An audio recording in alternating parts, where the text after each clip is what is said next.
I was born in Dundalk, which is now a suburb of Baltimore, but at the time I was born in 1946, it was a shanty town.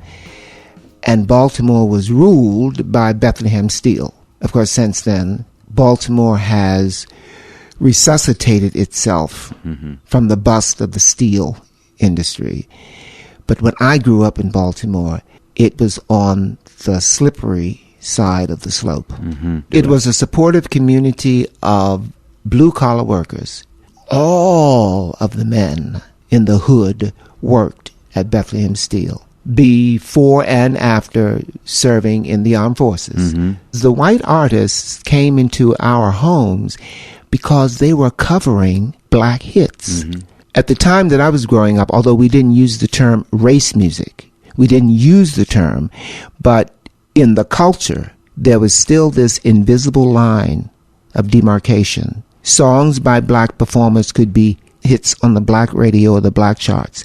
But if you wanted to be a crossover artist, Pat Boone had to cover the song. Patti Page had to cover the song. Johnny Ray had to cover the song. Then once the white demographic liked the song, it was just a matter of time when we realized that we were all listening to the same music, and that if we wanted to groove to the music, the first thing we had to overcome was this insane sovereignty, this delusion about you're white, I'm black, and never the twain shall meet. We love the music. We got to come together, regardless of where we come from politically, racially, nationally, ethnically, sexually. We love the music. We want to groove together. Were you able to get to that point while you were still in Baltimore, or was that something in hindsight that you were able to see? I was able to get to that point in Baltimore because I was aware of the walls, not only that were being built by the dominant society to keep me in Baltimore, but the walls of defense that I was building to protect myself from what we considered the oppressor. So at my earliest opportunity, I left the historically black public education system.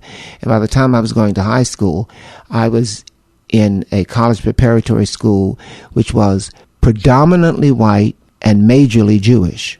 And that was my launching pad, not only to get beyond, over and beyond those walls that I was telling you, those invisible walls that were keeping me locked in the hood experience, but it also created some lifetime relationships. You have to understand that my formative years were prior to the Brown versus the Board of Education. My pubescent years were right after that.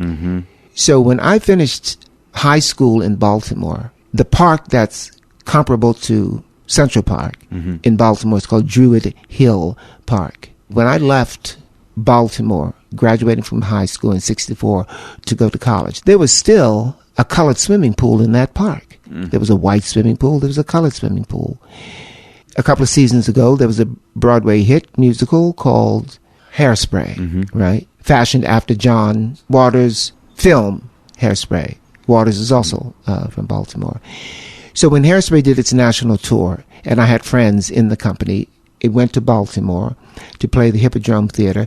I returned home briefly to take members of my family to see the show. And when I visited backstage after the show, I asked the company to please give me a few minutes of their time. It was between the matinee and the evening performance.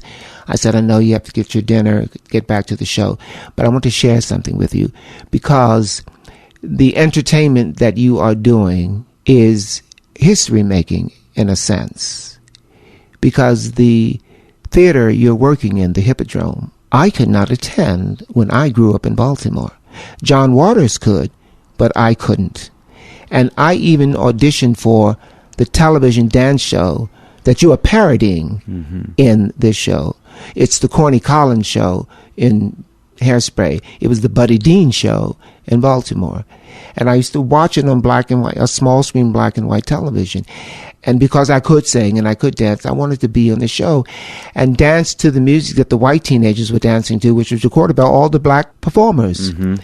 And the day that I went to audition, it was totally pleasant, but it was an unwritten law. I would not appear on that show. This was in the late 50s. So many decades later, my history stares me in the face. It has changed. We've made progress. Yeah.